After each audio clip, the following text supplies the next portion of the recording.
All right, Dancehall artist Vybz Kartel recently cancelled his performance at the Trinidad and Tobago event, and this move led to the disclosure of his performance fee of US $1.35 million. Co-founder of Irish and Chin, a most respected reggae promotion company, Mr. Garfield Chin-Born, thinks the fee disclosure will cause a lot of problems in dancehall, and joins us now via Zoom to discuss. Morning, friend. Welcome to Smile. How are you?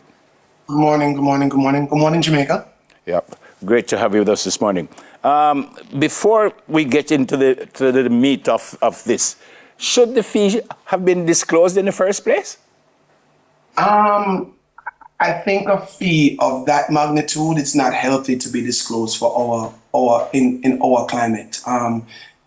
1.35 million would make it the most money that we've ever heard a dancehall and reggae artist be compensated for a performance. Which kind of changes the trajectory of our whole industry.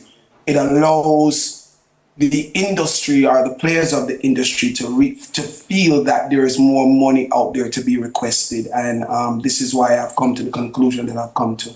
Yep.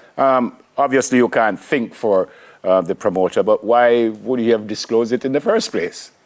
I think the promoter was actually trying to defend himself, because normally, as we know, when an artist or something goes wrong with a show, the first thing that you have to do is to assure the people that the promotional company, did everything possible to assure that the artist, was able to come. So we can't speak for the promoter, but I would assume, being in the same line of work, that what he was doing is saying to the people, yes, I collected your ticket money and I promoted this artist, and here is the money that I paid him, just to allow you guys to know that we definitely did have a contractual agreement and, that type of stuff. But I think the disclosure of the deposit of 900 and something thousand US then allowed people to say, well, if the deposit was 900 and something US, what was the actual fee? And this is where we are now. Yeah, and the fact, I think even after that, he said he gave another $150,000. Yes. So he didn't come up to 1.3. I think that would make it like 1.1. I was having a little discussion privately with someone, and they thought that Vybz Kartel should have still performed because he got $1 million. What are your thoughts? I know there was a contractual agreement, and the agreement was 1.3, but you get $1 million up front, 1.1 up front, and my friend said, well, maybe he should have still, for the people, people were looking forward to it. Is there any merit to that? I think that is based on, when there's a contractual agreement put in place, that will be based on, what the artist and the artist management decides to do. It's almost like, when you arrive at a city to do an event and the event is not as supported as it should be, right? The artist at the time has the decision within him or herself to say, you know what, I'm here already, I am going to perform, or contractually, I don't have to perform because you weren't able to fulfill your part of the deal. So I wouldn't say Kartel is wrong or right for not performing. It just depends on what they had, what they had in their contractual agreement. Okay. So what is the downside of the fee being announced? Because I see other players saying, this may not be bad for dancehall because it shows that we can command a good amount of money. We are certainly worth it. What do you see as the cons to folks knowing? I saw Kartel post and he said, boy, I see the furor, but not everybody can manage a Kartel concert. I mean, if you're going to go for Kartel, say you have to have the big box. So what do you see as a downside? And is there a way this can help dancehall artists to probably command more? I mean, first let me say, we're in a wonderful place in dancehall, right? Especially overseas, right? This is a wonderful place. It is a great thing to know that one of our artists can command so much money for a show. It's a great thing to know that one of our artists can, fill up arenas and sell out arenas in minutes and days and weeks, correct? So that is a wonderful thing. But we also have to not lose a sense of reality, knowing that what Vybz Kartel is able to do, not every artist or most artists in our culture at this time is able to do it. right? So we can't look at what he's able to command and feel like, okay, well, because that money is available and because investors are looking to invest that type of money, we should then ask for more, because it comes down to pulling. Kartel can ask for that money for the simple fact that he's actually allowing promoters to make a profit on the investment, right? So if Kartel is charging, let's round it off at $1 million, right? And he's going into stadiums, and the stadiums are seating 20,000 people, and every section of the stadium costs a different amount of money. So let's say the average ticket cost then will be $350, right? Then I can see why Kartel's team would say, listen, we need $1 million, $1.2 million to do this particular event, right? I can also see why a promoter would agree, because there is some type of profit there at the end of the day. But if another artist then, who may charge, 60,000, decides that because so much money is being offered to a Vibes Kartel, I'm going to move my booking fee to 100,000, right? Which is probably going to happen.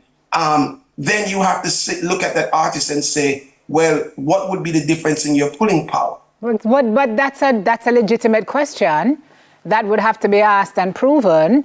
That's why contracts come about, no? Because if you're going on a car lot to buy a Bentley, you're going to pay a different money than if you're going there to buy a motorbike. And that's not a comparison between artists. I'm just saying, based on who you are in the industry, Sir Garfield, and the kind of audience you command, there are just certain artists who are going to be able to charge $1 million and a promoter don't blink. And then others who is 60 grand or 70 grand or 80 grand to do it. They're never going to be able to ask for $1 million and get it from any promoter. So the argument is, go ahead. Go no. The argument is not whether artists are going to ask for $1 million, because clearly they can't do that. But what they will do is they would look at what Kartel, because here's what I would like people to really understand about the unwritten culture of pricing in our space, right? Most artists look at the top artist fee and they work backwards in order to determine what their price is. So our pricing is based on comparison, right? So if the top artist is getting 100,000 US abroad to perform, you are going to look at that artist and you're going to say, how far is my category from that artist? Do I have the hot songs that artist have right now? Am I in demand right now as well as that hot artist is? And if your answer is no, then you're going to say, okay, well, I'm not going to charge 100,000 then. What I'm going to do is I'm going to charge 75,000, or I'm going to charge 60,000, because I have to put some room between myself and the magnitude of that artist at the moment. So the higher the leading artist charges in our industry, it moves the margin of what the artist them in a lower category will charge. Does that make sense? People charge on a curve is what you're saying.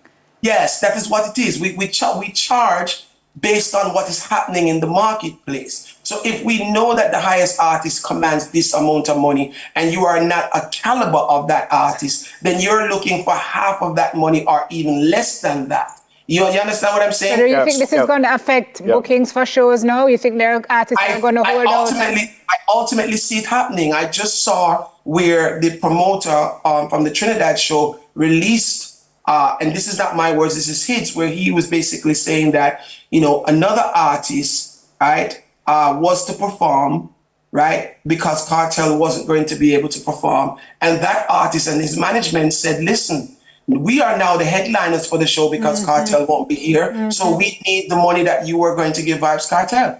Yeah. I think you answered the question already, Sir Garfield, but if you are a promoter now and you say you want Never Bell, and I say, well, I said, them give Vibes million, me want $1 million. What do you say? No, I'm going to give you this, or I don't want you in the show. I don't want it to come to that level. What I would really want it to come to is that I want the artists and the management teams to look at pulling power versus pricing. Yeah. Right? Yeah. If you can pull for the promoter, then charge whatever you need to charge. Yeah. If you can pull as much as Vibes Kartel, then charge as much as Vibes Kartel. Yeah. Right? Yeah. But if you're an artist that yesterday you were booking for 40,000 And because you've heard about Vibes Cartel's fee and now you're booking for 65,000, there needs to be some justification in that $25,000 increase. And you think that's something that is going to happen now based on what you see? Even with artists who have a baseline, because you guys have been working with these promoters forever, you know what their charge is. You have a baseline. So if you've been paying them 50 grand for this cruise and 80 grand for this, and them come tomorrow and say, they must know their pricing themselves for the market. They come to you for 150. I mean, cartel is cartel is cartel is cartel. So how would they be able to justify that? I mean, it's supply and demand. The sad thing of the whole situation is that promoters need artists. Promoters have a business and they need artists. So at times when the patrons want to see a particular artist, sometimes you will feel yourself backed into that corner to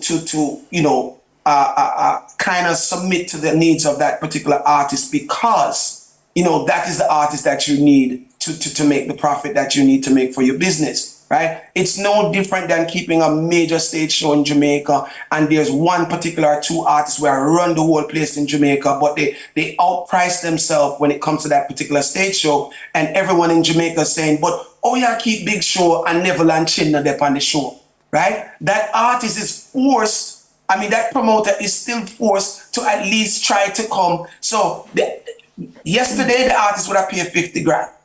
Right? But no, the artist want 90 grand, right? But because of the demand, it may land somewhere by 75,000. So again, the promoter ends up paying a $15,000 or $20,000 more than he initially wanted to pay. But I think this will happen in the industry. All right. Thanks for your opinions and thanks for speaking with us this morning. Blessings, brethren. Thank you. Co-founder of Irish and Chin, Garfield Chinborn. Very, very interesting. It's interesting to see what will happen for the other big shows with the other big artists. Obviously, Vibes Cartel is huge, but there are big artists. And there's a confluence of factors that make Cartel huge. It's not just his catalogue.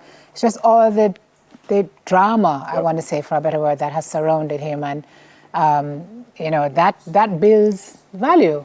So it's really interesting to see how it's going to play out and who's going to suffer more. Is it the promoter or is it the artist? The artist. All right, that's it for that. We're going to take a break, and when we come back, we'll highlight world food safety with the help of some young minds. Stay with us, please. Soon come.